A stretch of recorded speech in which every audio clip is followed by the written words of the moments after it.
Hello दोस्तों, आज हम केमिस्ट्री का फोर्थ सेमेस्टर बहुत ही इम्पॉर्टेंट पेपर सॉल्व करने जा रहे हैं। Quantum mechanics and analytical technique. जिस भी विद्यार्थी का ये पेपर है तो वो सभी विद्यार्थियों के लिए महत्वपूर्ण क्वेश्चन पेपर रहने वाला है। ये हाल ही में आयोजित हुआ एक मॉडल पेपर भी है और ये 2023 का एक पेपर है। PYQ रहने वाला है, बहुत ही इम्पॉर्टेंट पेपर रहने वाला है। इसके जो क्वेश्चन है बहुत ही इम्पोर्टेंट है और बार बार रिपीट होते रहते हैं। आइए देखते हैं कि आखिरकार क्या है इन क्वेश्चनों में और सॉल्व करते हैं। बहुत महत्वपूर्ण रहने वाला है। पहला क्वेश्चन है, कोणीय तरंग फलन क्या है? What is the angular wave function? तो जो हमारा एंगुलर वेव फंक्शन होता है वो हमें शेप एंड ओरिएंटेशन को रिप्रेजेंट करता है। एंगुलर फंक्शन जो होता है वो शेप एंड ओरिएंटेशन को रिप्रेजेंट करता है। और जो हमारा रेडियल वेव फंक्शन होता है, रेडियल वेव फंक्शन वो साइज एंड एनर्जी को डोनेट करता है। तो देखते हैं ऑप्शन में क्या हुआ है। ऑप्शन नंबर ए कह रहा है it decrease the shape of orbital. ये कक्षक की आकृति की व्याख्या करता है। ये भी सही है, शेप ऑफ ऑर्बिटल के बारे में बताता है। अगला ऑप्शन कह रहा है it describe the orientation of the orbital. कक्षक के अभिविन्यास की व्याख्या करता है। Option number C, it describe the probability of finding of electron at a particular point in space. मैंने आपको कहा था इलेक्ट्रॉन एंड साइज, जो हमारी एनर्जी और साइज होते हैं वो रेडियल में दिखाई देता है। तो ये हमारा जो ऑप्शन नंबर सी वो रेडियल का ऑप्शन है। It describe the energy of electron, ये भी रेडियल का ही ऑप्शन है।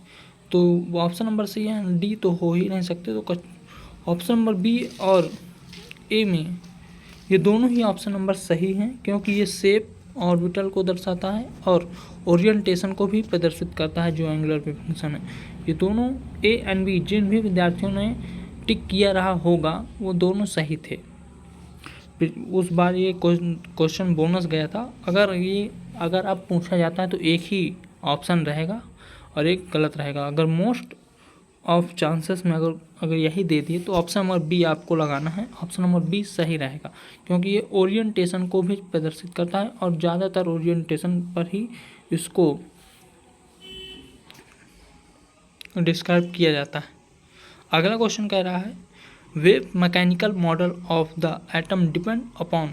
परमाणु का तरंग यांत्रिकी मॉडल निर्भर करता है। परमाणु का जो तरंग यांत्रिकी मॉडल होता है वो हमारा द्विबाउली कॉन्सेप्ट और uncertainty principle, Schrodinger wave equation, ये सभी पर डिपेंड करता है। तो इसका जो राइट आंसर रहने वाला है वो ऑप्शन नंबर डी, उपयुक्त में से सभी, एकदम राइट आंसर रहने वाला है। अगला क्वेश्चन कह रहा है what will be the de Broglie wave length of an electron moving with kinetic energy 13.6 electron volt. 13.6 electron volt की गतिज ऊर्जा से गतिशील एक इलेक्ट्रॉनों की डी ब्रोगली तरंग दैर्ध्य कितनी होगी? तो इससे सॉल्व करने का एक बहुत ही सिंपल सा तरीका है। अगर आपको फार्मूला पता है तो आप तुरंत इसे सॉल्व कर लेंगे। फार्मूला होता है लेमडा इक्वल टू h/4π। ये हमारा फार्मूला होता है, लेकिन हमें ये फार्मूला नहीं लगाना है। ये फार्मूला नहीं लगाना, जो भी विद्यार्थी लगाया क्वेश्चन आपका गलत हो जाएगा। हमें लगाना है lambda equal to h/√m into के, 2m इंटू के। ये फार्मूला लगाकर हम क्वेश्चन को सॉल्व करेंगे। h का मान हमें पता होना चाहिए। प्लैंक कांस्टेंट होता है 6.62 इंटू 10⁻⁻34 होता है। ये सभी को पता होगा। और जो मास हमारा होता है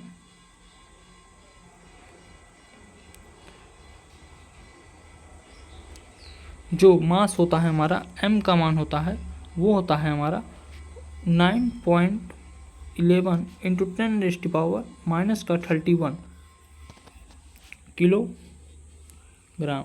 और काइनेटिक एनर्जी हमें निकालनी है तो हम ये रख देंगे और काइनेटिक एनर्जी का जो हमारा मान होगा वो हो जाएगा 13.6 इलेक्ट्रॉन वोल्ट में दिया हुआ था तो हम उसे मीटर में बदलेंगे, तो हो जाएगा हमारा 1.6 into 10⁻⁻⁹।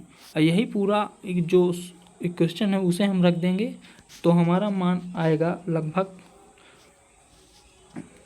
Lambda equal to, time लगेगा विद्यार्थियों लेकिन आपको एकदम समझ में आ जाएगा। तो lambda equal to under root जो होगा वो हमारा आएगा, क्या कहता है, 150, अप्रॉक्सीमेटली 150 डिवाइडेड बाय 13.6 इंटू 10, इतना हमारा आएगा। लेकिन जब हम पूरा सॉल्व कर देंगे तो 11.3 आएगा, और जब 11.3 आएगा तो इसका रूट हमारा लगभग 93 के आसपास आता है। तो 3 के आसपास जो हमारा ऑप्शन दिया हुआ है वो है हमारा सबसे कम option number A. Option number B नहीं होगा क्योंकि यहाँ पास हमारा दिया हुआ है 3.9, बहुत ही कैलकुलेटिव वैल्यू रहने वाली है, तो आपको पूरा सॉल्व करना पड़ेगा। द मॉलिक्यूलर ऑर्बिटल, अगला क्वेश्चन है हमारा, molecular orbitals formed as a result to LCAO method not obey. LCAO विधि द्वारा निर्मित आणविक कक्षा पालन नहीं करता। तो ऑप्शन कह रहा है पाउली सिद्धांत, Hund's principle, Aufbau principle, Beer's law. तो इसका जो राइट आंसर रहने वाला है वो है ऑप्शन नंबर डी। जो LCAO विधि द्वारा निर्मित आणविक कक्षा होती है उसका पालन कौन नहीं करता, वो वियर्स लॉ हमारा पालन नहीं करता। बाकी ये हुन्स लॉ और पाउली अपवर्जन, अफबाउ नियम ये सभी करते हैं, लेकिन जो ऑप्शन नंबर बी में दिया वियर्स लॉ तो वो एकदम राइट रहने वाला, ये हमारा पालन नहीं करता। क्वेश्चन नंबर 5 कह रहा है the relation between frequency mu, velocity c and the wave number mu is, आवृत्ति विवेक c और तरंग संख्या म्यू कैप संबंध होगा। तो इसका जो संबंध होता है वो है हमारा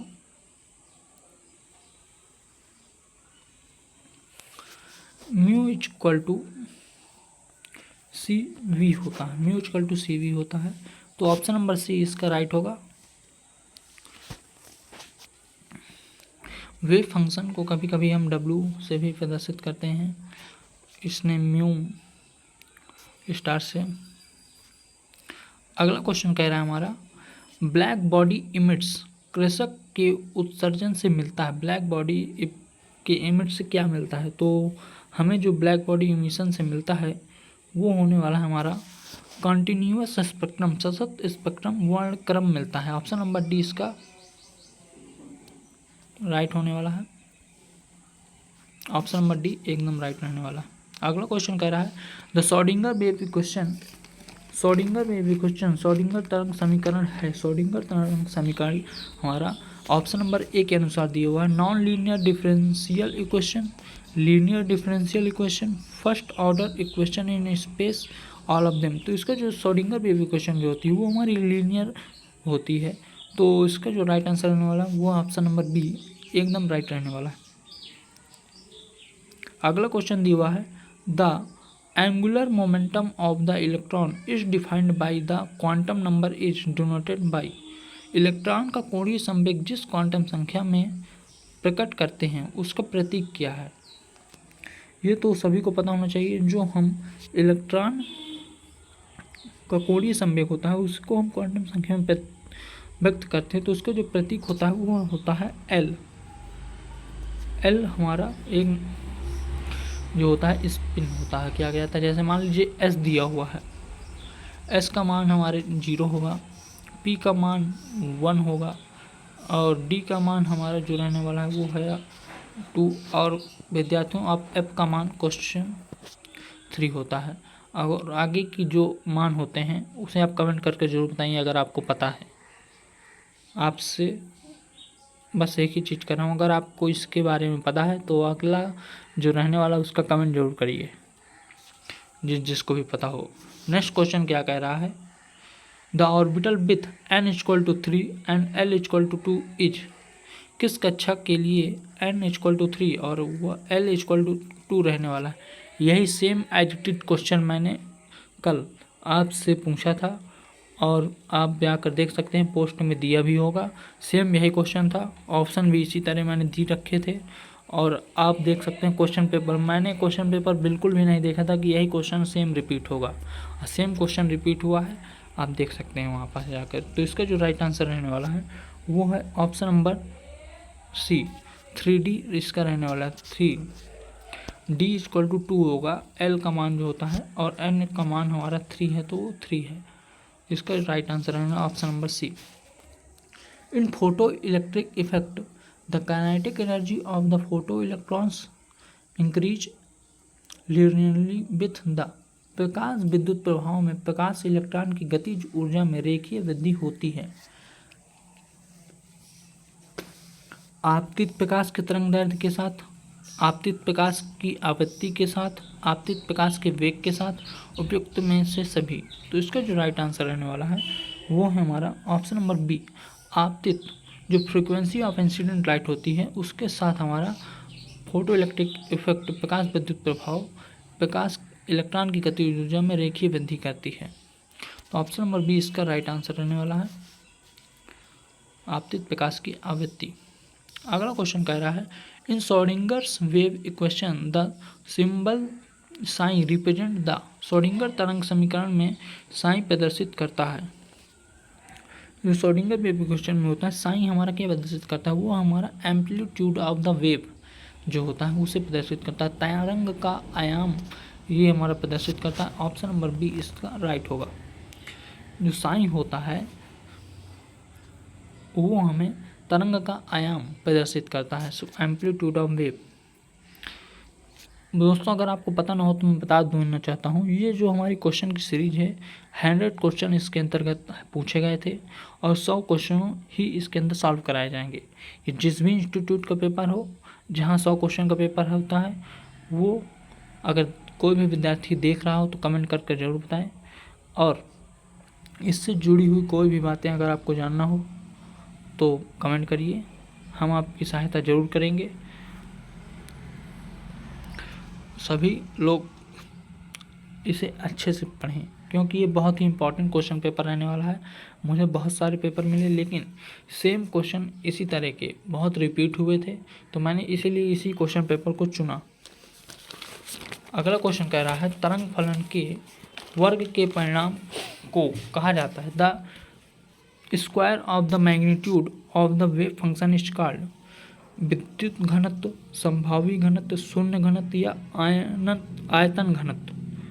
तो इसका जो राइट आंसर रहने वाला है वो है option number B, probable density. संभावी घनत्व, सब प्रोबेबिलिटी डेंसिटी जो रहता है वो तरंग फलन के वर्ग के परिणाम को कहा जाता है। संभावी घनत्व हम वर्ग फलन तरंग फलन के परिणाम को कहते हैं। Option number B is the right answer. अगला क्वेश्चन कह रहा है ऊर्जा के वे मान जिनके लिए श्रोडिंगर की स्थिर अवस्था समीकरण को हल किया जाता है कहलाते हैं। The value of energy for which Schrodinger state equation can be solve is called. Eigen vector, eigen मान, आइजन फंक्शन, ऑपरेटर। तो इसका जो राइट आंसर रहने वाला है वो है option number B, eigen value, eigen मान इसका राइट आंसर रहने वाला है। अगला क्वेश्चन कह रहा है हैमिल्टोनियन ऑपरेटर निम्न में से किसका योग होता है। Hamiltonian operator, Hamiltonian operator is the sum of potential energy, kinetic energy, static energy या फिर बोथ ए एंड बी। तो इसका जो राइट आंसर रहने वाला है वो ऑप्शन नंबर डी, स्थितिज ऊर्जा एंड गतिज ऊर्जा, एकदम राइट आंसर रहने वाला है। अगला क्वेश्चन कह रहा है एक बिमीय बॉक्स में उपस्थित कण के लिए ऊर्जा का समीकरण होता है। Expression for the energy for a particle in one dimensional box is. तो इसके जो राइट आंसर रहने वाला है वो option number D, N square H square upon 8ma square इसका राइट आंसर रहने वाला है। तो option number D is the right answer. Which one is the bond order of O2 molecule ion. O2 अणु आयन का bond order होता है, तो O2 आयन का जो बॉन्ड ऑर्डर होता है वो है ऑप्शन नंबर 2.5 इसका राइट आंसर रहता है। जो O2 अणु का आयनन बॉन्ड ऑर्डर होता है वो 2.5 होता है। Option number C is the right answer.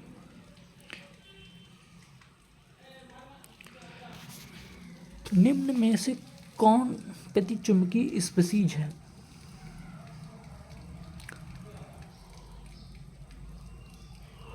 Sorry बच्चों, diamagnetic species in which one of the H2, H2 minus, H2 plus, helium 2 plus. तो इसका जो राइट आंसर रहने वाला है वो है ऑप्शन नंबर ए, हाइड्रोजन H2 एक डायमैग्नेटिक स्पीशीज होती है। तो option number A is the right answer. अगला क्वेश्चन कह रहा है the uncertainty of a ball is given by 0.5 angstrom the calculate the uncertainty in momentum. यदि एक गतिशील गेंद अनिश्चितता 0.5 एंगस्ट्रॉन है तो उसकी संवेग की अनिश्चितता की गणना करें। बहुत ही अच्छा क्वेश्चन रहने वाला है ये। इसमें आपको एक फार्मूला लगाना होता है अनसर्टेनिटी, और कभी कभी वही फार्मूला पूछ भी लेता है एग्जाम में। इसका जो फार्मूला होता है delta X into delta P greater than equal to H upon 4 pi. ये जो होता है हाइजेनबर्ग अनसर्टेनिटी का बहुत ही इंपॉर्टेंट क्वेश्चन फार्मूला रहने वाला है। कभी कभी यही फार्मूला पूछ लेता है कि क्या फार्मूला है, ये आखिरकार फार्मूला देकर पूछ लेता है ये कौन सा समीकरण है। ये बहुत ही इंपॉर्टेंट क्वेश्चन है और इसमें अभी क्वेश्चन पूछा गया है। तो इसके लिए हमें जो डेल्टा एक्स की जो वैल्यू हमें दी गई है वो है हमारा 0.5 एंगस्ट्रॉन। और एंगस्ट्रॉन की वैल्यू आपको सभी को पता होनी चाहिए। एंगस्ट्रॉन की वैल्यू जो होती है 10⁻⁻10 होती है, तो इसे हम मीटर में बदल लेंगे। उसके बाद जो हमारा रहने वाला है सॉल्व करने के बाद जो हमारा डेल्टा पी आएगा, अन्य संवेग की अनिश्चितता की गणना करना है, हमें डेल्टा पी निकालना है। तो जो हमारा डेल्टा पी आएगा वो होगा 1.055 इंटू 10⁻⁻24 kg मास प्रति मीटर। तो इसका जो राइट आंसर रहने वाला वो है option number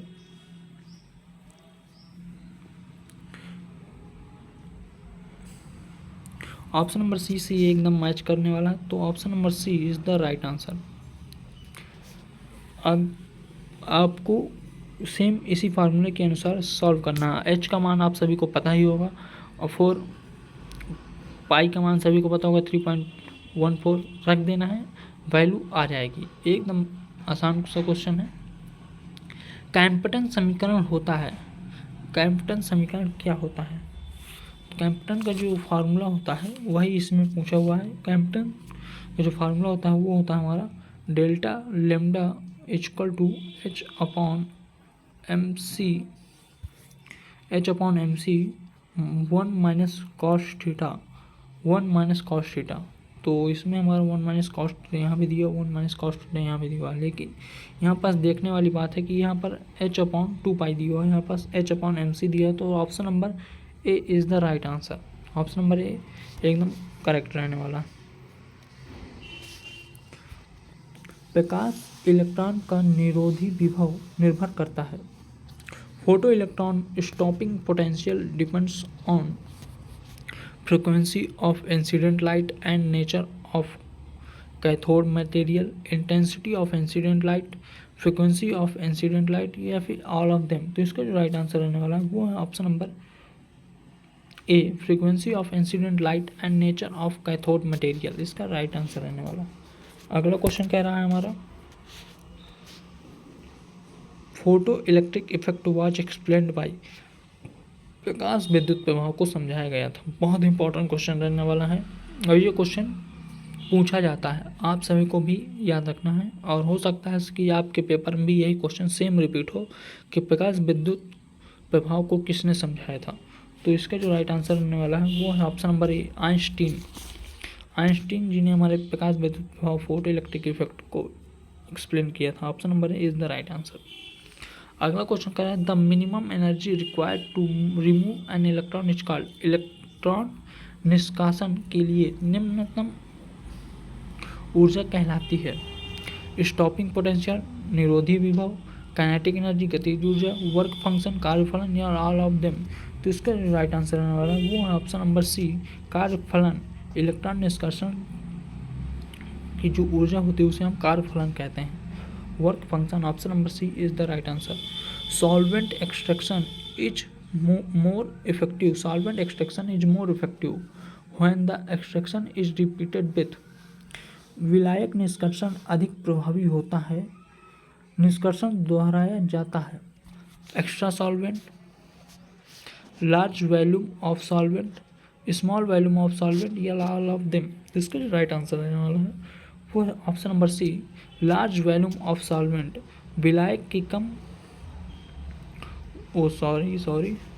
small volume of solvent विलायक की कम आयन के साथ, विलायक के कम आयन के साथ हम निष्कर्षण को दोहराते हैं। तो option number C is the right answer. अगला क्वेश्चन कह रहा है हमारा विलायक निष्कर्षण में ईथर परत का क्या उपयोग है। What is the use of ether layer in solvent extraction. जो हमारा ईथर का उपयोग होता है वो हम ऑर्गेनिक इम्प्योरिटीज को सेपरेट करने के लिए करते हैं। तो ऑर्गेनिक इम्प्योरिटीज को सेपरेट करने के लिए हम ईथर परत का उपयोग करते हैं। तो हमारे ऑप्शन दिया हुआ option number D is the right answer रहने वाला है organic impurities. Dispersed phase is also called. परिरक्षित व्यवस्था कहलाती है discontinuous phase, continuous phase, gas phase या मिक्सचर फेज। तो इसका राइट आंसर रहने वाला है ऑप्शन नंबर ए डिसकंटिन्यूअस असतत व्यवस्था इज द राइट आंसर। अगला क्वेश्चन कह रहा है how partition coefficient be increased. वितरण गुणांक में वृद्धि कैसे होती है। By increasing the feed, by decreasing the feed, by charging the pH, by increase the chemical potential. तो इसका राइट आंसर रहने वाला है वो ऑप्शन नंबर सी पीएच द्वारा परिवर्तन। पीएच परिवर्तन के द्वारा हम वितरण गुणांक में वृद्धि कर सकते हैं। Changing of pH option number C is the right answer. What effect does increasing temperature have on K not. K not पर बढ़ाते ताप का क्या प्रभाव पड़ता है। इंक्रीज होता है, डिक्रीज होता है, नो इफेक्ट या फर्स्ट इंक्रीज देन डिक्रीज। तो इसका जो राइट आंसर रहने वाला है वो है ऑप्शन नंबर ए इंक्रीज बढ़ता है। नेक्स्ट क्वेश्चन कर रहा है निष्कर्षण का प्रतिशत किस कारक के बढ़ने पर बढ़ता है। The percentage of extraction increase with increasing value of concentration, temperature, distribution ratio, V A divide by V not. तो इसका जो राइट आंसर रहने वाला है वो है option number C distribution ratio is the right answer. दोस्तों अगर आप चैनल पर नए हैं तो चैनल को सब्सक्राइब करके जरूर जाइएगा और पूरा वीडियो अगर लास्ट तक आप बने रहते हैं तो गारंटी है कि 70 से 80% क्वेश्चन इन्हीं पेपर्स में से आने वाले हैं, क्योंकि 100 क्वेश्चन हैं और क्वेश्चन जो आपके पेपर में होते हैं वो रिपीट होते हैं। इसका साक्षात परिणाम आप देख सकते हैं मेरी पिछली वीडियो देखकर। अगर आपके पेपर आपकी यूनिवर्सिटी में कुछ हो चुके हैं, पिछले वीडियो आप देख सकते हैं, बहुत से क्वेश्चन आपको मेरे ही पेपर से मिलने वाले हैं। पूरे क्वेश्चन तो कभी नहीं मिलते और कुछ ना कुछ नए क्वेश्चन जरूर होते हैं। अगर आप वीडियो पर नए हैं तो सब्सक्राइब कर जरूर जाइए, आपके लिए बहुत ही उपयोगी वीडियो रहने वाली है। और अगर लास्ट तक बने रहते हैं तो आपको बहुत सारे क्वेश्चन रिपीट होते हुए दिखेंगे और आप दोबारा आकर यही कहेंगे कि हाँ बहुत अच्छी सीरीज थी। अगला क्वेश्चन कह रहा है वीडियो को लाइक करते जाइए। कौन सा कारक विलायक निष्कर्षण को प्रभावित नहीं करता। Which of the following factor is not affecting the solvent extraction? pH value, salting out agent, oxidation stage, oxidation potential। तो इसका जो राइट आंसर रहने वाला है वो ऑप्शन नंबर सी ऑक्सीकरण अवस्था इसका राइट आंसर रहने वाला है। क्वेश्चन क्या कह रहा है कौन सा कारक विलायक निष्कर्षण को प्रभावित नहीं करता। तो ऑक्सीकरण अवस्था विलायक निष्कर्षण को प्रभावित नहीं करता। बाकी pH value, salting out agent और ऑक्सीडेशन पोटेंशियल ये सभी विलायक के निष्कर्षण को प्रभावित करते हैं। The amount of salute unextracted after n naught extraction can be calculated by the equation n naught निष्कर्षण के पश्चात अनिष्कर्षित विलेय की मात्रा की गणना निम्न समीकरण द्वारा की जाती है। तो वो हमारा समीकरण जो रहने वाला है वो है option number A, W not equal to W V not divide by D V not plus V A, इसका राइट आंसर रहने वाला। वर्ण लेखनी में कौन सा बल कार्य करता है, बहुत ही इंपॉर्टेंट क्वेश्चन रहने वाला है, सबसे important question. Which force is involve in the chromatography, वर्ण लेखनी में कौन सा बल कार्य करता है, hydrogen bond, London force, electrostatic force, all of them. ये बहुत ही इंपॉर्टेंट क्वेश्चन है और इसका राइट आंसर है option number A, hydrogen bond is the right answer. अगला क्वेश्चन कह रहा है व्हाट इज इल्यूवेंट, इल्यूवेंट क्या है, it is a liquid solvent, it is a liquid solution, it is liquid solution that is a result from evolution, it is a solvent that is use for the separation of absorption material from stationary phase, या फिर none of them. Evolution जो होता है वो होता है हमारा स्थिर व्यवस्था में अवशोषित पदार्थ को पृथक करने वाला एक विलायक, उसे हम एल्यूशन कहते हैं, जो कि हमारा ऑप्शन नंबर सी में दिया हुआ एकदम राइट आंसर रहने वाला। वर्ण लेखन होता है क्रोमैटोग्राम इच, क्रोमैटोग्राम बहुत ही इंपॉर्टेंट क्वेश्चन अब आ रहे हैं। यहाँ से आपके इतने इंपॉर्टेंट क्वेश्चन चालू हो रहे हैं कि 99.99% चांसेस हैं कि यही क्वेश्चन सेम रिपीट हो जाए। क्रोमैटोग्राम इज विलेय का सांद्रण बनाम इल्यूशन समय, विलेय का सांद्रण बनाम इल्यूशन एटम, या option number C A and B none of them. बहुत से विद्यार्थी जो होते हैं वो ऑप्शन नंबर सी लगाते हैं और ऑप्शन नंबर सी ही राइट रहने वाला है, एकदम नंबर फुल मिलेंगे आपको। Option number C is the right answer. Solute conc divide versus elution time, solute conc divide by elution volume is the right answer. Chromatography was invented by, वर्ण लेखनी का आविष्कार किसने किया था, तो वर्ण लेखनी का जो आविष्कार हमारा है वो option number C M S. Tswett, M S. Tswett ने हमारे क्रोमैटोग्राफी का आविष्कार किया था। क्रोमैटोग्राफी से बहुत से क्वेश्चन पूछे जाते हैं, बहुत से क्वेश्चन क्रोमैटोग्राफी से पूछे जाते हैं और ये उनमें से एक है। क्रोमैटोग्राफी का आविष्कार किसने किया था, तो एम.एस. टॉसवेट ने हमारे किया था। Option number C is the right answer. Which of the following can not be use as an absorbent in column absorption chromatography, स्तंभ ऑफ अधिशोषण वर्ण लेखनी में किसका उपयोग अधिशोषक के रूप में नहीं किया जाता, अधिशोषक के रूप में किसका उपयोग नहीं किया जाता, तो वो हमारा है पोटेशियम परमैंगनेट। पोटेशियम परमैंगनेट का हम अधिशोषण के रूप में प्रयोग नहीं करते, बाकी magnesium oxide, silica gel, activated aluminium, इन सब का उपयोग करते हैं, लेकिन पोटेशियम परमैंगनेट का नहीं किया जाता। The time taken by the analyte after simple injection to reach the detector is called, नमूना अंतःक्षेपण के बाद डिटेक्टर तक पहुंचाने में एनालाइट द्वारा किया गया समय कहलाता है dead time, salute migration rate, adjusted retention time. तो इसका जो राइट आंसर रहने वाला है वो है ऑप्शन नंबर डी, अवरोधन समय इज द राइट आंसर, अवरोधन समय is the right answer.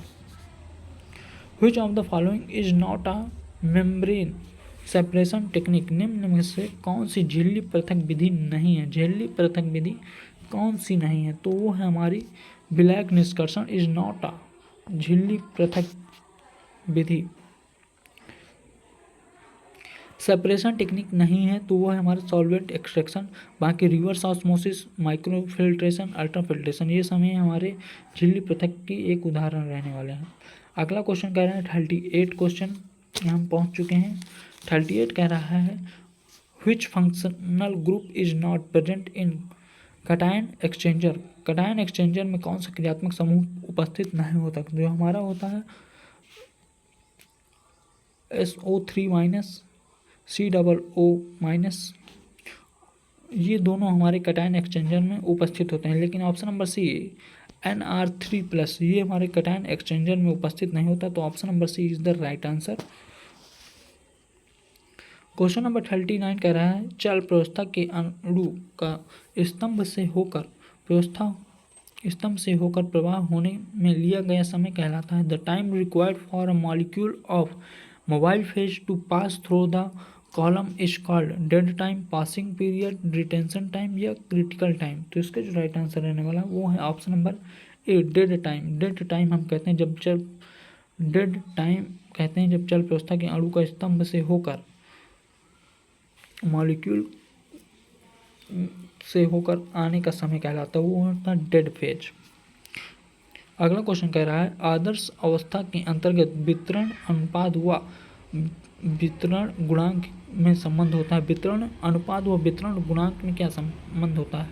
Under ideal concentration, distribution ratio and distribution coefficient are related to each other. तो वो है, इसमें जो रिलेशन होता है वो होता है KB equal to KD, KD equal to D is the right answer. Option number B एकदम राइट रहने वाला है। अगला क्वेश्चन कह रहा है मास स्पेक्ट्रोमेट्री में किसका उपयोग प्रतिदर्शी पर बमबारी के लिए किया जाता है? Which of the following is used to bombard the sample in mass spectroscopy. बहुत ही इंपॉर्टेंट क्वेश्चन है और ये रिपीट हुए क्वेश्चन है और हो सकता है कि पूछा जाए। ये वाला क्वेश्चन बहुत इंपॉर्टेंट है।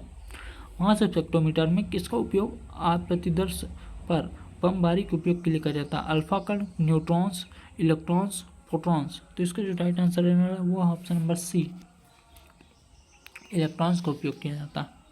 अगला क्वेश्चन कह रहा है मास स्पेक्ट्रोमीटर की खोज किसने की थी? बहुत important question. Who discover the mass spectroscopy. Mass spectroscopy की खोज किसने की थी? तो वहाँ J.J. थॉम्सन। इलेक्ट्रॉन तो J.J. थॉम्सन। अगला क्वेश्चन कह रहा है separation of ion in mass spectrometer take place on the basis of which of the following. Mass spectrometer में आयंस का पृथक्करण निम्न में से किसके आधार पर होता है?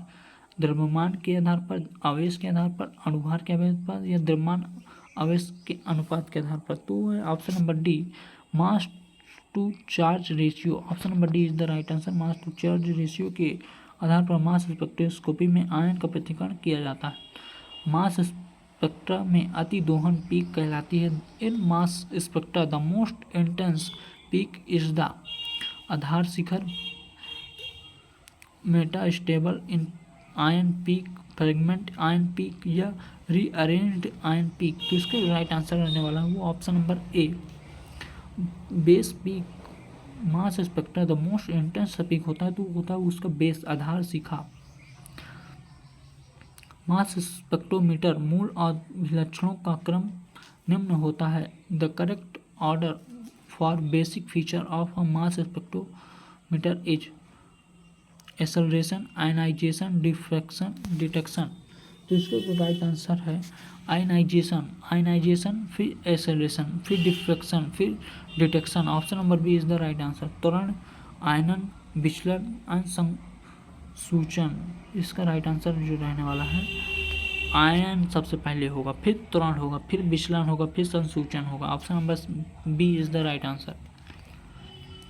मास स्पेक्ट्रोमेट्री के आयनन पद में किस गैस का प्रयोग किया जाता है?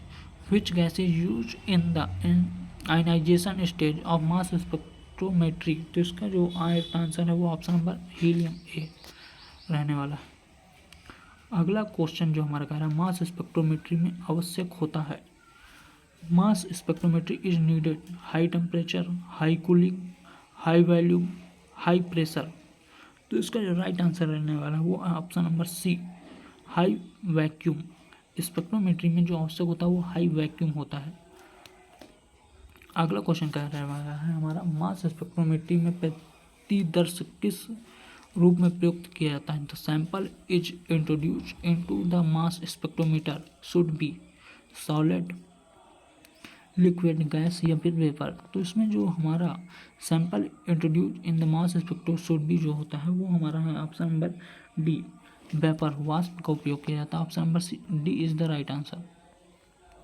अगला क्वेश्चन कह रहा है मास स्पेक्ट्रो में M18 शिखर किसके विलोपन को दर्शाती है? Mass spectra M18 peak indicate the loss of hydroxyl समूह, हाइड्रोजन में मैथाइल ग्रुप, वाटर मॉलिक्यूल। तो इसका जो राइट आंसर आने वाला वो है option number D, water molecule is the right answer.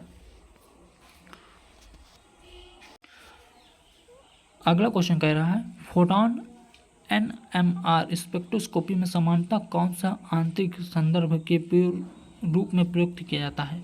Which of the following compound is frequently used as an internal reference on HNMR spectroscopy? तो option दिए हुए हैं TNS, DMF, TMS या फिर DMSO। तो इसका जो राइट आंसर रहने वाला है वो है option number C, TMS। TMS का हम प्रयोग करते हैं आंतरिक संदर्भ को के रूप में प्रयुक्त करने के लिए।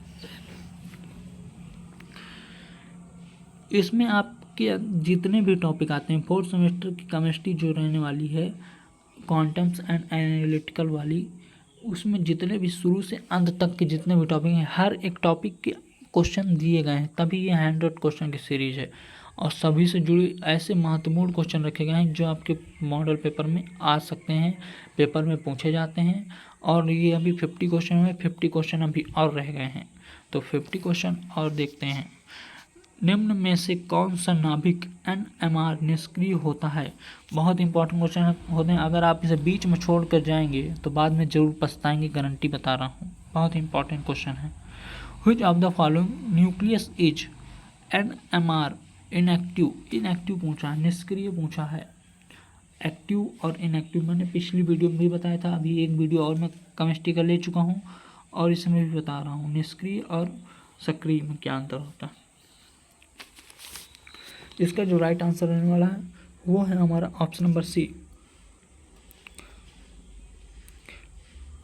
ऑक्सीजन का मॉलिक्यूल 8 मॉलिक्यूल 16 जो हमारे क्या कहे जाते हैं सम होते हैं उसे हम निष्क्रिय और जो विषम होते हैं उसे हम सक्रिय कहते हैं।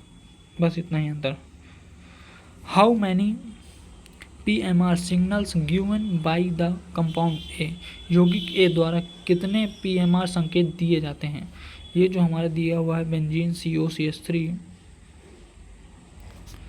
इसमें कितने PMR संकेत दिए जाते हैं? तो इसमें जो हमारे PMR संकेत हैं वो है हमारे 4, 1 2 3 4 इसमें PMR संकेत हैं। इसे देखने के लिए आपको लॉन्ग वीडियो देखना पड़ेगा, पूरा मैंने समझाया हुआ। Pick out the incorrect match in the following, इसमें से इनकरेक्ट कौन सा रहने वाला है? तो इसका जो राइट आंसर है वो है, इसमें मुझे भी बहुत कन्फ्यूजन हुई है। अगर इसका क्वेश्चन आपको पता है आंसर तो ज़रूर बताइए, लेकिन मेरे हिसाब से इसका जो राइट आंसर है वो है ऑप्शन नंबर ए। बाकी इसमें सब सही है, ऑप्शन नंबर ए हो सकता है। अगर आपको इसका सही आंसर पता है तो आप बताइए, मुझे तो इसमें कन्फ्यूजन बहुत थी। The distance between the centre of the peak of doublet is called, शिखर द्विशिखर डबलेट के शिखरों के मध्य की दूरी को कहा जाता है? Coupling constant, spin constant, chemical shift, spin spin coupling. बहुत ही इंपॉर्टेंट क्वेश्चन है और बहुत बार पूछा गया है। 54 कह रहा है हमारा the distance between the centre of the peak of doublet is called coupling constant. Option number A is the right answer, coupling constant कहते हैं। How many peak are expected in low resolution NMR spectrum of cyclopropane? निम्न विभेदन NMR spectrum में cyclopropane के लिए कितने शिखर प्राप्त होते हैं? साइक्लोप्रोपेन के लिए जो शिखर प्राप्त होते हैं वो होते हैं 5 शिखर, एकदम राइट आंसर रहने वाला है। In NMR spectroscopy the spanning nuclei in strong magnetic field must be irradiated by which of the following? NMR spectrometer में प्रबल चुंबकीय क्षेत्र में प्रचक्रम नाभिक को निम्न प्रकार से विकिरित किया जाना चाहिए: perpendicular and weaker field, perpendicular and strong field, parallel and strong field, parallel and weaker field. तो इसका जो राइट आंसर रहने वाला वो है ऑप्शन नंबर ए, लंबवत व दुर्बल क्षेत्र। चुंबकीय क्षेत्र के अंतर्गत पदार्थ हुआ NEMR। EMR के अंतःक्रिया को निम्न तरीके से देखा जा सकता है। Interaction between matter and EMR can be observed by subjecting a substance to magnetic field in which of the following manner: both fields should be stationary, both fields should be varying, one should be stationary and other should be varying, all of them। तो इसका जो right answer रहने वाला है वो है option number C, one should be stationary and one should be varying. एक क्षेत्र स्थिर और एवं एक क्षेत्र चलायमान चाहिए, एकदम राइट आंसर। रासायनिक विस्थापन का मान डेल विद्युत ऋणात्मकता के बढ़ने पर बढ़ता है, घटता है, कोई प्रभाव नहीं पड़ता है। Chemical shift value date dash with increase in electronegative increasing electronegative. तो जो हमारा रासायनिक विस्थापन का मान होता है, मान विद्युत ऋणात्मकता के बढ़ने पर बढ़ता है, तो option number A increase, option number A is the right answer. निम्न में से कौन सा अणु अवरक्त स्पेक्ट्रम युक्त नहीं है? Which of the following molecule will not show IR spectrum? IR spectrum कौन प्रदर्शित नहीं करता? Which of the following is not show IR spectrum? तो इसके राइट हाइड्रोजन। हाइड्रोजन हमारा IR स्पेक्ट्रम प्रदर्शित नहीं करता, बाकी HCl, CH4 और H2O ये तीनों हमारे IR स्पेक्ट्रोस्कोपी को प्रदर्शित करते हैं। वाइब्रेशनल फ्रीक्वेंसी डिपेंड्स अपॉन, कंपनिक आवृत्ति निर्भर करती है। Reduce mass, dipole moment, force constant या ऑल ऑफ देम। जो हमारा कंपनिक आवृत्ति जो निर्भर करती है वो सभी पर निर्भर करती है। बल नियतांक को दोगुना गुणती और सामान्य द्रव्यमान सभी पर डिपेंड करती है। CO2 अणु के लिए सक्रिय कंपनिक की संख्या होती है। The number of IR active vibrational mode for CO2 molecule, carbon dioxide molecule are, इसमें ऑप्शन दिए हुए हैं 3, 4, 2, 1। इसका राइट आंसर रहने वाला 2। अगला क्वेश्चन कहता है number of vibrational mode for the acetaldehyde molecule are. Acetaldehyde molecule के लिए सक्रिय कंपन विधि की संख्या है 23, 24, 25, 15, 9। तो इसका राइट आंसर रहने वाला वो ऑप्शन नंबर सी 15 होती है हमारी एल्डिहाइड अणु के लिए। आप एक बार सॉल्व करके देख सकते हैं। मध्य अवरक्त क्षेत्र संबंधित होता है, बहुत important. Mid IR region mainly consist of, mid IR region जो मेनली कंसिस्ट ऑफ होता है, तो इसका राइट आंसर रहने वाला है 4000 से 400 सेंटीमीटर इनवर्स, इसका राइट आंसर रहने वाला है। और आपके क्वेश्चन पेपर में पूछा भी जा सकता है। Overtone are mainly observed in, overtone किसमें मुख्यतः पाए जाते हैं? ओवरटोन किसमें मुख्यतः पाए जाते हैं? नियर IR स्पेक्ट्रोस्कोपी में ओवरटोन पाए जाते हैं। सम्मिश्र अवरक्त क्षेत्र, the reduce mass of 2 atom involve in the stretching vibrational will be. Stretching कंपन में 2 परमाणु का समानित को किस समीकरण से प्रदर्शित करते हैं? तो वो होता है ऑप्शन नंबर बी हमारा एकदम राइट रहने वाला है, क्योंकि हम mu equal to M1 divide by M1 plus M2 से डिनोट करते हैं। Option number B is the right answer. Which substance is for the preparation of pellets for solid sample of analyte in IR में ठोस प्रतिदर्श की पुटिका बनाने के लिए किस पदार्थ को उपयोग करते हैं? पोटेशियम ब्रोमाइड, नूजल, ट्राइक्लोरोसाइक्लेन या फिर DMSO। तो इसका जो राइट आंसर रहने वाला है वो है ऑप्शन नंबर ए, हम पोटेशियम ब्रोमाइड का उपयोग करते हैं। Option number is the right answer. अगला क्वेश्चन कर रहा था wave number correspond to the wavelength 2.5 micrometer is. 2.5 micrometre किस तरंग संख्या से संबंधित है? तो इसका जो राइट आंसर रहने वाला है वो है option number B 4000 centimetre inverse से हमारा 2.5 micrometer is the relation. Question थोड़ा दिख नहीं रहे हैं अच्छे से, लेकिन मैं आपको समझाने की पूरी कोशिश करूँगा। निम्न में से कौन सा कंपन भिन्न तल में होता है? Which of the following band vibration take place in different plane asymmetric stretching, rocking, कतानी कंपन, स्टेशनरी ट्विस्टिंग। तो इसके राइट आंसर रहने वाला वो है ऑप्शन नंबर डी, ट्विस्टिंग, बेवती कंपन।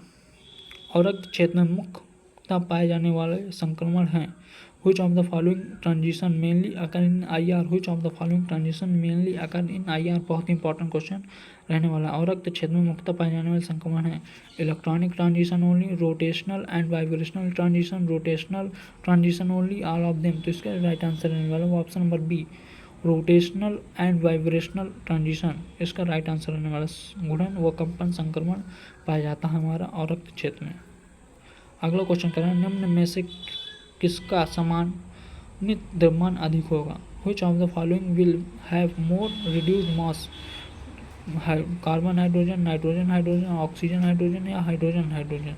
तो इसका जो राइट आंसर रहने वाला वो है option number C, oxygen hydrogen का सम्मानित द्रव्यमान अधिक होगा। अगला क्वेश्चन कह रहा है बहुत important, select the wavelength range corresponding to UV visual region पर बैगनी दृश्य क्षेत्र से संबंधित तरंग दैर्ध्य का चयन करें। तो इसका जो राइट आंसर है वो है ऑप्शन नंबर बी, 200 से 800 नैनोमीटर, 200 से 800 nanometre is the right answer. अगला क्वेश्चन कह रहा है the type of transition possible in UV visual region for a compound with molecular formula C2H4, C2H4O, C2H4O अणु के लिए परवैंगनी दृश्य क्षेत्र में संक्रमण का चयन करें। तो ये बहुत इंपॉर्टेंट क्वेश्चन है और इसका जो संक्रमण होता है एन से pi star and pi star से पाई स्टार। इसका राइट आंसर है ऑप्शन नंबर ए, एन से पाई स्टार और पाई स्टार से पाई स्टार होता है। अगला क्वेश्चन कह रहा है calculate the lambda max, calculate the lambda max for the following compound. इसके लिए जो लेम्डा मैक्स की वैल्यू होती है उसका जो मान एकदम राइट रहने वाला है वो है ऑप्शन नंबर ए, 243 नैनोमीटर इसका राइट आंसर रहने वाला है। अगला क्वेश्चन हमें थोड़ा क्लियर नहीं दिख रहा है लेकिन हम एक which of the following absorb at more wavelength in UV visual region. यूवी विजुअल रीजन में सबसे अधिक एब्जॉर्प्शन होता है तो वो होता है हमारा बेंजीन में, फिनॉल में, एनिलीन में या फिर अमोनियम आयन में। तो इसका राइट आंसर रहने वाला है वो है ऑप्शन नंबर सी, इसका एमीन में इसका सबसे अधिक विजुअल रहने वाला है। Which of the following will show more bathochromic shift सबसे अधिक किस में दिखाई देता है। बैथोक्रोमिक जो शिफ्ट होता है वो सबसे अधिक हमें ऑप्शन नंबर डी जो एकदम राइट रहने वाला है। बाकी इसमें जो ये दिए हुए हैं सब में हमें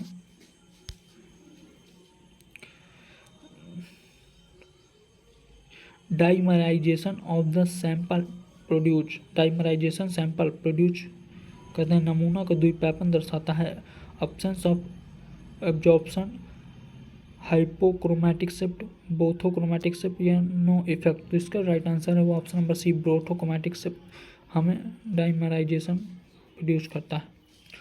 अगला क्वेश्चन कर रहा है molar extension, molar extension coefficient has unit gram अणु विलोपन गुणांक का मात्रक होता है।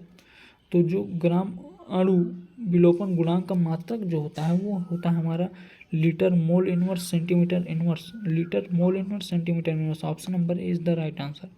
अगला क्वेश्चन कर रहा है all of the following are useful as a source for UV visual except परावैंगनी दृश्य स्पेक्ट्रोमेट्री में निम्न कौन सा स्रोत के रूप में उपयोग नहीं किया जाता। Globular source, xenon discharge lamp,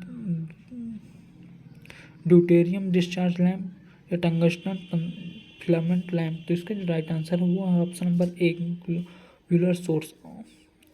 all of the following are useful as a source for UV visual except इन सभी का उपयोग करते हैं xenon discharge lamp, deuterium discharge lamp, tungsten filament lamp, लेकिन ग्लोबुलर सोर्स का उपयोग नहीं किया जाता यूवी विजिबल। आगे क्वेश्चन बढ़ने से पहले मैं आप लोगों से एक क्वेश्चन पूछना चाहता हूँ। आरएफ की वैल्यू होती है, आरएफ की यूनिट क्या होती है? कमेंट करके जरूर बताएं। आरएफ की का जो आरएफ वैल्यू होती है उसकी यूनिट क्या होती है? अगर आपको पता है तो कमेंट करके जरूर बताएं। अगला क्वेश्चन कह रहा है 79, the compound use to absorption the compound use to absorption The compound used to absorption scale for the UV visual instrument पराबैंगनी दृश्य उपकरण के उपकरण हेतु अवशोषण पैमाने के लिए प्रयोग किया जाने वाला यौगिक कौन सा है? तो हमारा जो यौगिक होता है वो है हमारा K2Cr2O7। K2Cr2O7 हमारा पराबैंगनी उपकरण के अवशोषण हेतु प्रयोग किया जाता है। अगला question number 80, select the group that produce bathochromatic shift when substituted on benzene. उस समूह का चयन करिए जिसको बेंजीन प्रतिस्थापित करने पर वह वर्ण तकृषित विस्थापन प्रस्तुत करता है। तो इसका जो राइट आंसर है वो ऑप्शन नंबर डी, उपयुक्त में से सभी। OH, CH, COOH ये सभी हमारा सब्स्टिट्यूट करते हैं बेंजीन को। अगला क्वेश्चन कह रहा है विभव उत्सर्जकों का सही क्रम क्या है? The correct order of different type of एनर्जेल्स। तो इसका जो करेक्ट ऑप्शन है तो ऑप्शन नंबर ए इसका राइट आंसर आने वाला है। अगला क्वेश्चन कह रहा है हमारा रमन स्पेक्ट्रम में संक्रमण क्षेत्र होता है। बहुत important, transition zone for Raman spectrum, बहुत important question, one of the most important question रहना है। इस रमन स्पेक्ट्रम में संक्रमण क्षेत्र होता है between vibrational and rotational wave, between electronic level, between magnetic level of nuclei, between magnetic level of impaired electron। तो इसका जो राइट आंसर रहने वाला है वो है ऑप्शन नंबर ए, कंपन व घूर्णन स्तरों के मध्य। Option number A is the right answer. अगला क्वेश्चन कह रहा है औरत स्पेक्ट्रा का कौन सा क्षेत्र 1400 से 600 सेंटीमीटर इनवर्स में प्राप्त होता है? Which of the following region of IR spectrum appears between 1400 to 600 centimetre inverse? Functional group region, fingerprint region, low frequency region, radio wave equation. अगर आपको इसका आंसर पता है तो कमेंट करके बताइए। बहुत ही आसान क्वेश्चन है, मैं हालांकि बता दे रहा हूँ। इसका राइट आंसर वो option number B, fingerprint region होता है 1400 से 600। और आपको सेम यही क्वेश्चन रिपीट हो सकता है, पूछा जा सकता है फिंगरप्रिंट रीजन का औरत क्षेत्र क्या उतना होता है, तो आपको सेम बता देना 1400 600 या फिर 1400 से 800, कभी कभी पूछ लेता। और बाकी ये जो जितने दिए हुए हैं रेशियो, वेवलेंथ रीजन और फंक्शनल रीजन, इस दोनों की कमेंट करके जरूर बताइएगा लिख करके।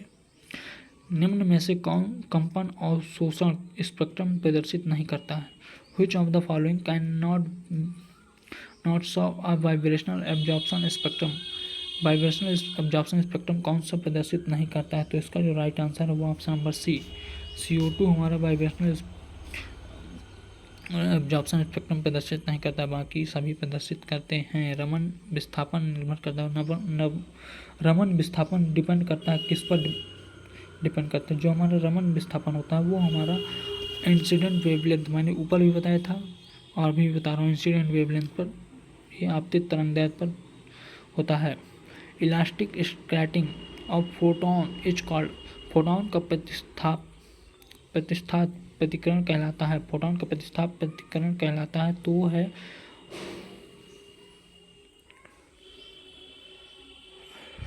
रिले हाई स्कैटरिंग, रिले प्रकीर्णन। Option number B is the right answer.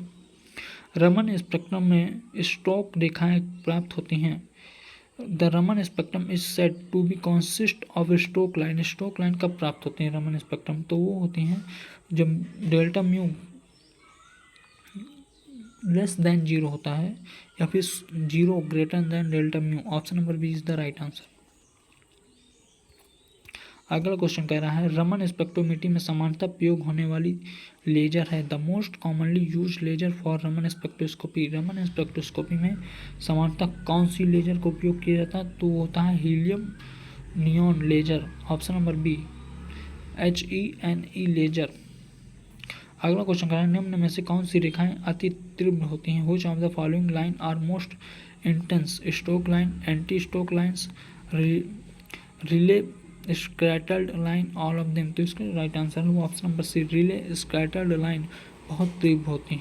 अगला क्वेश्चन कह रहा है रमन विस्थापन का बल नियतांक के व सम्मानित द्रव्यमान म्यू से संबंध है। तो इसका जो संबंध है वो है हमारा 1/2πc √k/μ। Option number B is the right answer. Option number B में हमारा दिया हुआ वही एकदम सही है। अगला क्वेश्चन घूर्णन स्पेक्ट्रम की दो क्रमागत रेखाओं के मध्य अवरक्त अंतराल होता है। The frequency difference between any two consecutive line is rotational spectrum. बहुत इंपॉर्टेंट क्वेश्चन है, बहुत ही इंपॉर्टेंट क्वेश्चन रहने वाला है। इसका जो राइट आंसर है वो है 2b centimetre inverse. Option number A is the right answer. कंपन संक्रमण हमेशा साथ देते हैं। Vibrational transition are always accompanied with. तो इसका जो राइट आंसर है वो है option number B, rotational transition में कंपन संक्रमण हमेशा साथ देते हैं। अगला क्वेश्चन कह रहा है claristone is used as a radiation source in. Claristone का उपयोग विकिरण स्रोत के रूप में निम्न में से किया जाता है। मास स्पेक्ट्रोस्कोपी में, पीएमआर स्पेक्ट्रोस्कोपी में, आईआर स्पेक्ट्रोस्कोपी में, यूवी स्पेक्ट्रोस्कोपी। तो इसका राइट आंसर है वो option number B, PMR spectroscopy में किया जाता है। अगला क्वेश्चन कह रहा है हमारा निम्न में से कौन सा अणु रमन सक्रिय है? रमन एक्टिव अणु कौन सा है? तो रमन एक्टिव जो अणु है वो हमारा Cl2 is the right answer. बाकी सभी इनएक्टिव रहने वाले हैं। RF का मात्रक क्या? अभी मैंने आपसे पूछा था, सेम वही क्वेश्चन आ गया। What is the unit of RF? RF का मात्रक क्या होता है? तो आपको बता दे रहा हूँ RF की कोई यूनिट नहीं होती है। Option number D is the right answer, no unit. RF की कोई डिग्री नहीं होती है। अगला क्वेश्चन कह रहा है बहुपरमाणुक आरेखीय अणु की कंपन स्वतंत्रता की कोटि होगी जब n परमाणुओं की संख्या को प्रदर्शित करते हैं। Vibrational degree of freedom for poly atomic non linear molecule having nitrogen item is given. तो इसका जो राइट आंसर है वो है option number C, 3 and 6। Option number C is the right answer. अगला क्वेश्चन सबसे लास्ट क्वेश्चन हमारा रहने वाला इस पेपर का, परमाणु कक्षक के स्थानिक अभिविन्यास को कौन सी क्वांटम संख्या से निर्धारित किया जाता है? Which of the following quantum number govern the spatial orientation of atomic orbital. Last question हमारा है M. Option number C is the right answer. M से हम डोनेट करते हैं। एन हमारा नंबर हो गया, एल हमारा स्पिन हो गया, एम को हम अभी जो हमने बताया, एन को हम स्पाइरल ओरिएंटेशन एटॉमिक ऑर्बिटल, और एस हमारा स्पिन है। जिन भी विद्यार्थियों लास्ट तक बने रहे हैं उन सभी को मैं सिर्फ एक ही बात करना चाहता हूँ, वीडियो एकदम मस्त था और आपको इससे 70 से 80% सहायता जरूर मिलेगी। 20 से 25 क्वेश्चन आपके पेपर में 100% रिपीट होंगे। 100 क्वेश्चन की सीरीज थी। अगर आपने पूरा वीडियो देखा तो आपको बहुत ज़्यादा हेल्प मिलेगी। और आप वीडियो को लाइक करें, सब्सक्राइब करें और अपने दोस्तों को भी शेयर करें। मिलते हैं नेक्स्ट वीडियो में, तब तक के लिए धन्यवाद।